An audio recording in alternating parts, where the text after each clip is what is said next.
స్నేహితులారా, ఈ సమయాన్ని బట్టి దేవునికి వందనాలు తెలియజేస్తూ ఉన్నాను.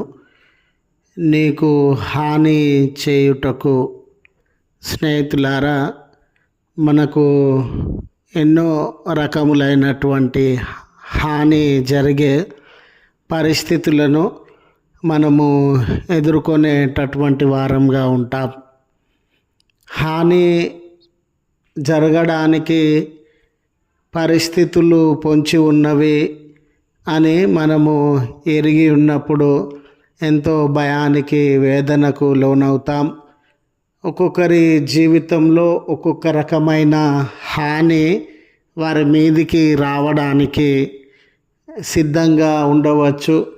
అలాంటి తరుణంలో దేవుడు మనల్ని ఆదరించేవాడు అనే ఈ మాటలు, దేవుని యొక్క వాక్యమును మీతో కూడా పంచుకోవడానికి ఇష్టపడుతూ ఉన్నాను కనుక దేవుని యొక్క వాక్యమును మీరు ముగింపు వరకు ఆలకించాలని మీ కుటుంబ సభ్యులతోనూ తోటి విశ్వాసులతోనూ ఈ వీడియో షేర్ చేసుకోవాలని మీ ప్రార్థన మనవులు ఎట్టివైనను కామెంట్స్ రూపంలో కానీ ఫోన్ కాల్ ద్వారా కానీ తెలియజేయండి.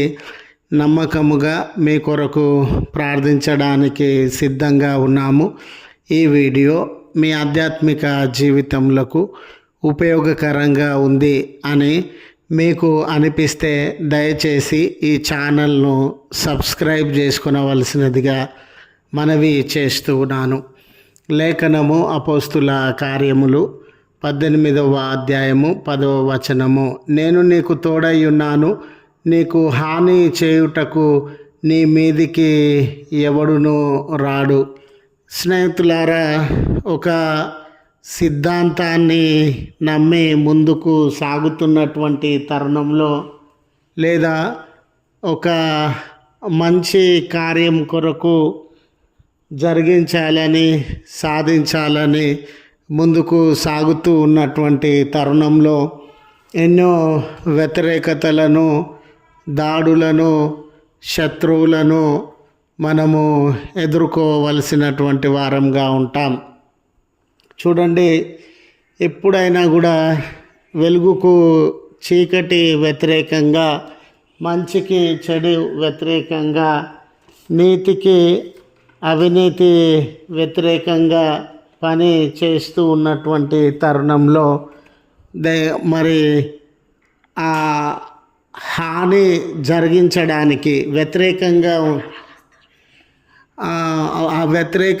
ఉన్నప్పుడు హాని తలపెట్టాలని వారు ప్రయత్నించేటటువంటి వారుగా ఉంటారు.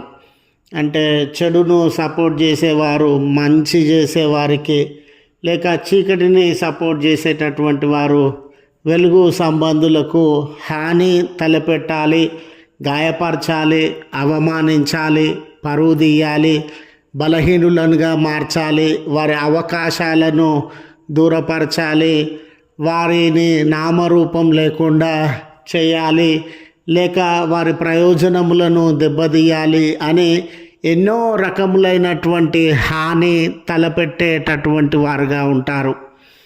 చూడండి స్నేహితులారా, నీ జీవితంలో కూడా నువ్వు ఏ మార్గంలో ప్రయాణం చేస్తూ ఉన్నావో, ఏ సిద్ధాంతాన్ని నమ్ముతూ ఉన్నావో, ఏ మంచి కొరకు ప్రయాసపడుతూ ఉన్నావో, నువ్వు ముందుకు సాగుతున్న ఆ మార్గంలోనే నీకు హానిని తలపెట్టేటటువంటి వారు, నిన్ను గాయపరచాలని, బాధ పెట్టాలని, దాడి చేయాలని, ప్రయోజనములను దూరపరచాలని, అవమానించాలని, కీడు చేయాలని ఆలోచించేటటువంటి వారు ఎంతోమంది నీకు వ్యతిరేకంగా ఉండవచ్చు.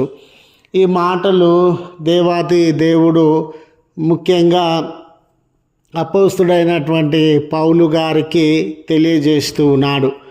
అపోస్తుడైన పౌలు గారు సువార్త భారాన్ని వహించి అనేక ప్రాంతముల మధ్యలోనికి, అనేక జనాంగముల మధ్యలోనికి రక్షణ సువార్తను తీసుకొని వెళ్తూ ఉండగా, ఆ రక్షణ సువార్తకు వ్యతిరేకించేటటువంటి వ్యక్తులు, ఆయన ప్రభు సంబంధి గనుక ఆయనకు వ్యతిరేకంగా ఈ లోక సంబంధులు. ఆయన దేవుని సంబంధి గనుక ఆయనకు వ్యతిరేకంగా సాతానుకు సంబంధించినటువంటి వ్యక్తులు. ఆయన సత్యానికి సంబంధించినటువంటి వాడు గనుక ఆ సత్యం అంటే గిట్టనటువంటి వారు ఏ చోటకి వెళ్ళినా చాలా చోట్ల, చాలా పర్యాయాలు, చాలా సందర్భాలలో ఆయనను గాయపరిచేవారుగా, అవమానించేవారుగా, కొట్టేవారుగా, తిట్టేవారుగా, నిందలు మోపేటటువంటి వారుగా, చెరసాలలో వేసి బంధించినటువంటి వారుగా ఉండినారు. ఈ పర్యాయము కొరింథీ సంఘానికి సంబంధించి కూడా పౌలు గారికి దేవుని యొక్క వాక్యము ద్వారా దేవుడు ఆయనను ప్రోత్సాహపరుస్తూ ఉన్నాడు, బలపరుస్తూ ఉన్నాడు.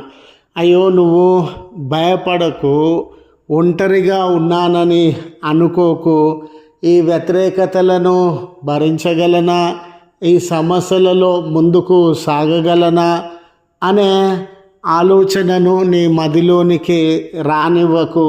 ఎందుకనంటే నీ యొద్దకు ఎవరు రాకుండా, నీ యొద్దకు ఎవరు వచ్చి నిన్ను ఆటంకపరచకుండా, గాయపరచకుండా, దాడి చేయకుండా, నీ శత్రువుల వలన, నిన్ను వ్యతిరేకించేటటువంటి వ్యక్తుల వలన ఏ హాని జరగకుండా నిన్ను కాపాడేటటువంటి దేవుడనుగా ఉన్నాను, నిన్ను సంరక్షించేటటువంటి దేవుడనుగా ఉన్నాను అని ఆయనను ప్రోత్సాహపరుస్తున్నాడు.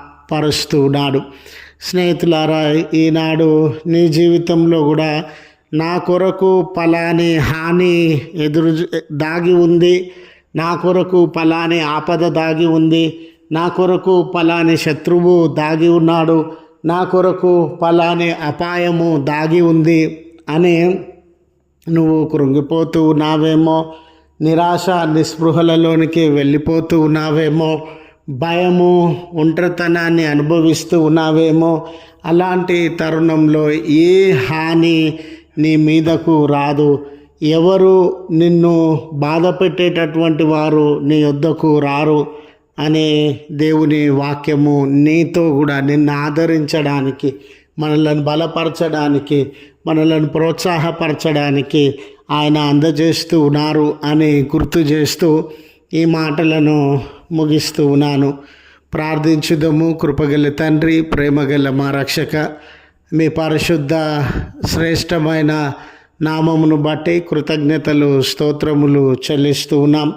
నిజమేనయ్యా, మా జీవిత ప్రయాణంలో మంచి కొరకు ముందుకు సాగుతూ ఉండగా, మేము నమ్మిన సిద్ధాంతం కొరకు ముందుకు సాగుతుండగా హాని తలపెట్టే వారెందరో, దాడులు చేసేటటువంటి వారు ఎందరో, మానసికంగా శారీరకంగా బాధ పెట్టేటటువంటి వారు ఎందరో, వీటన్నిటినీ అనుభవిస్తూ శ్రమలను, సమస్యలను, బాధలను, కన్నీళ్లను పొందుతూ ఉన్నామయ్యా. ఒక్కొక్కరము ఎన్నో ఒత్తిడిల మధ్య, ఒక్కొక్కరము ఎంతో నలిగిపోయిన పరిస్థితుల మధ్య జీవిస్తూ ఉన్నామయ్యా. ఈ ఆదరణకరమైన, ప్రోత్సాహకరమైన మీ వాటలను అందించి మమ్మల్ని ధైర్యపరిచిన విధానమును బట్టి మీ కృతజ్ఞతలు చెల్లిస్తూ ఉన్నాం. తండ్రి, ఈ దినపు దీవెనలతో మమ్మను దర్శించండి. మాలో ఎవరు మీ స్వరము వింటూ ప్రార్థనలో ఏకీభవిస్తూ ఉన్నారో వారి జీవితాలలో శ్రమలున్నా, కష్టములున్నా దూరపరచండి. ఈ దినము వెడ్డింగ్ యానివర్సరీ, బర్త్డేస్ జరిగించుకొనుచున్న బిడ్డలకు మీ కృప తోడుగా ఉంచండి. దూర ప్రయాణముల కొరకు సిద్ధపడుతూ ఉన్న నీ ప్రియబిడ్డల జీవితంలో తండ్రి, వారి ప్రయాణాలలో తోడు నీడగా ఉండి నడిపించుమని క్రీస్తు పేరట వేడుకొనుచు ఉన్నాము తండ్రి. ఆమెన్. తండ్రి, కుమార, పరిశుద్ధాత్మ త్రియేక దేవుని దీవెన మనకు తోడై ఉండి మనలను కాపాడునుగాక. ఆమెన్.